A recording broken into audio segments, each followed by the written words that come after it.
Perkenalkan, nama saya Ani, saya dari Fakultas FHK Prodi Musik Gereja. Di sini saya akan menjelaskan 3 zaman, yaitu yang pertama zaman barok, yang kedua zaman klasik, dan yang ketiga zaman romantik. Untuk memenuhi ujian akhir semester yaitu mata kuliah Sejarah Musik 2. Adapun dosen pengampunya yaitu Bapak Yohanes Dwi Pramono Mahardiko. Baiklah, untuk pembahasan materi pertama yaitu tentang masa barok. Kata barok berasal dari bahasa Portugis baroko yang berarti mutiara yang tidak beraturan. Awalnya istilah ini digunakan secara negatif oleh kritikus seni abad ke-18 untuk menggambarkan seni yang dianggap terlalu rumit dan berlebihan. Namun kini istilah barok digunakan secara netral bahkan positif untuk menunjukkan gaya seni, arsitektur dan musik yang penuh ekspresi, kontra dan dinamika. Adapun ciri khas musik barok yaitu pada masa era barok ditandai dengan perkembangan besar dalam struktur, harmoni, dan ekspresi emosi.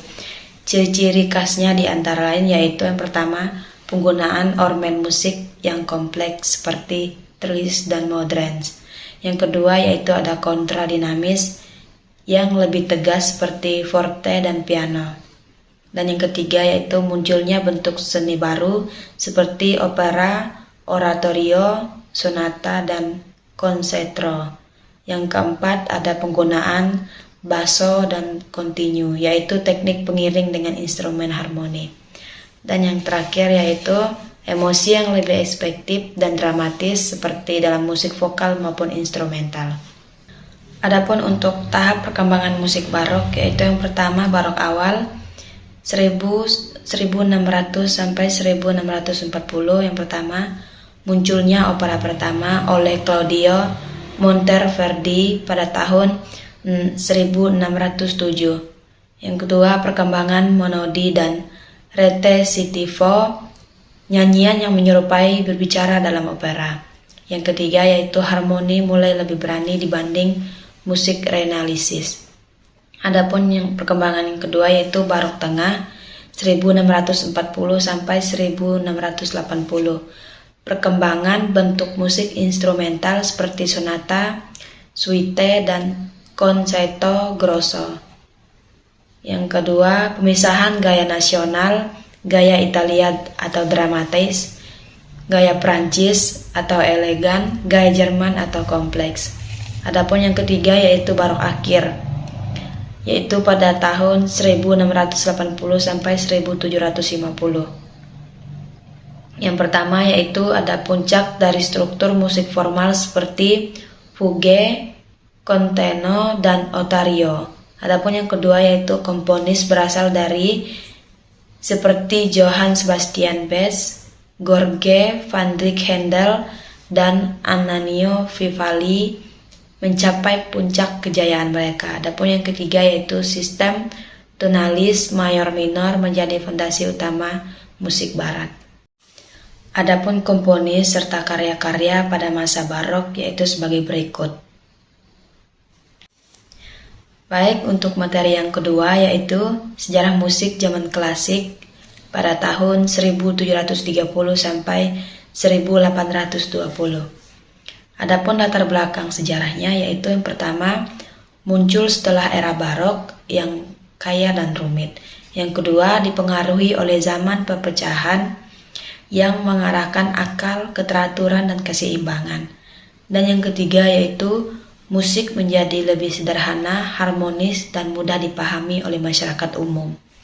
Dan yang keempat yaitu berkembang pesat di kota-kota seperti Wina, menjadikan pusat musik di dunia pada saat itu yaitu pada masa klasik. Adapun ciri-ciri utama pada zaman klasik yaitu ciri utama yang pertama, struktur musik yang jelas seperti bentuk sonata, ronado, dan simfoni. Yang kedua yaitu ada harmoni lebih dominan daripada polifoni. Dan yang ketiga yaitu ada pemakaian dinamika terhadap crescendo dan decrescendo. Yang keempat yaitu ada komposisi musik bersifat formal, elegan, dan berimbang. Adapun untuk perkembangannya pada masa klasik yaitu yang pertama, lahirnya konserto dan simfoni modern, yang kedua, pemantapan orkestra standar, dan yang ketiga, munculnya publik konser dan peran penting komposer dalam masyarakat. Adapun komponis serta karya yang sangat penting pada masa klasik yaitu sebagai berikut. Baik, berikutnya yaitu materi yang ketiga, yaitu sejarah musik zaman romantik, yaitu pada tahun 1820 sampai 1900. Adapun latar belakang sejarah, yang pertama, muncul sebagai reaksi terhadap formalitas zaman klasik, yang kedua, dipengaruhi oleh revolusi industri, nasionalisme, dan individualisme. Adapun yang ketiga yaitu musik menjadi sarana ekspresi, emosi, imajinasi, dan perasaan personal. Adapun ciri utama zaman romantik yaitu yang pertama, musik lebih emosional, dramatik, dan subjektif. Yang kedua, komposisi bersifat lebih bebas dalam struktur. Yang ketiga, eksperimen dalam harmoni dan tekstur suara. Yang keempat, dominasi musik program menggambarkan cerita atau adegan.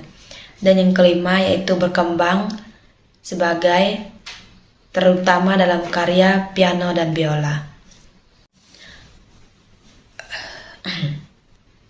Adapun perkembangan yang penting pada masa romantik yaitu yang pertama, munculnya nasionalisme dalam musik, yang kedua, perkembangan besar dalam opera, yang ketiga, simfoni berkembang sebagai karya monumental, dan yang keempat, pianis komposer seperti Chopin dan Liszt mempopulerkan pertunjukan solo.